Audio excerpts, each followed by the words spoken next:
ఇక ప్రముఖ పుణ్యక్షేత్రం శ్రీశైలం దేవస్థానం తీర్థ ప్రసాదాల వితరణ వద్ద పులిహార ప్రసాదంలో ఎలుక వచ్చింది. అయితే హైదరాబాద్ నుంచి వచ్చిన వేణుగోపాల్ అనే భక్తుడు ఇచ్చిన ప్రసాదంలో ఎముక వచ్చిందని తెలిపారు. అయితే పవిత్రమైన దేవస్థాన ప్రసాదంలో మాంసం కలపడమేంటని భక్తులు ప్రశ్నిస్తున్నారు. ఎముక ఉన్న ప్రసాదాన్ని తీసుకెళ్లి ఆలయ ఏఈఓ హరిదాసు, సహాయ కమిషనర్ వెంకటేష్ కు ఫిర్యాదు చేశారు.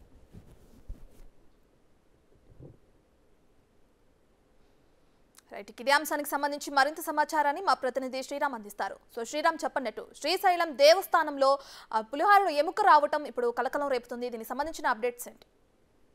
రత్న, ఈ రోజు చూసుకున్నట్లయితే శ్రీశైలం బ్రహ్మరామ సమేతంగా ఉన్నటువంటి మల్లికార్జున స్వామి దేవాలయంలో ఈ రోజు ఉదయం హైదరాబాద్ చెందినటువంటి భక్తులు అక్కడ స్వామివారి దర్శనానంతరం పక్కనే ఉన్నటువంటి ఆ తీర్థ ప్రసాదాల వితరణ కేంద్రం ఎక్కడ ఏదైతే ఉందో అక్కడ ప్రసాదాన్ని తీసుకోవడం జరిగింది. అయితే ఆ ప్రసాదం తీసుకున్నటువంటి క్రమంలో తాను తింటున్న క్రమంలో అక్కడ మాంసపు ముక్కను చూడడం జరిగింది. అయితే మాంసపు ముక్కను చూసిన అనంతరం ఒక్కసారిగా షాక్ గురయ్యారు. ఒక్కసారిగా ఆ ప్రసాదం ఇస్తున్నటువంటి భక్తులను కూడా అడగడం జరిగింది. ఏంటి పుణ్యక్షేత్రంలో ఇలాంటి నాన్ వెజ్ సంబంధించినటువంటి ముక్క కనపడడం ఏంటి అని ఒక్కసారిగా కలకలం రేపింది అని చెప్పుకోవచ్చు. ఎందుకంటే గతంలో కూడా దేవస్థానానికి సంబంధించినటువంటి భక్తులు అన్ని రకాలుగా అంటే వచ్చేటటువంటి సందర్భాల్లో మద్యం కావచ్చు, ఇటు నాన్ వెజ్ సంబంధించినటువంటి వాటిని పోలీసులు ఎంత కట్టుదిట్టమైనటువంటి భద్రతా ఏర్పాట్ల నడుమ వాటిని చెక్ చేస్తున్నటువంటి క్రమంలో ఏదైతే ఆ చెక్ పోస్టులు ఉంటాయో చెక్ పోస్ట్ లో కూడా పోలీసులు తూతు మంత్రంగా చూస్తున్నారని క్లియర్ గా కనిపిస్తా ఉంది. ఎందుకంటే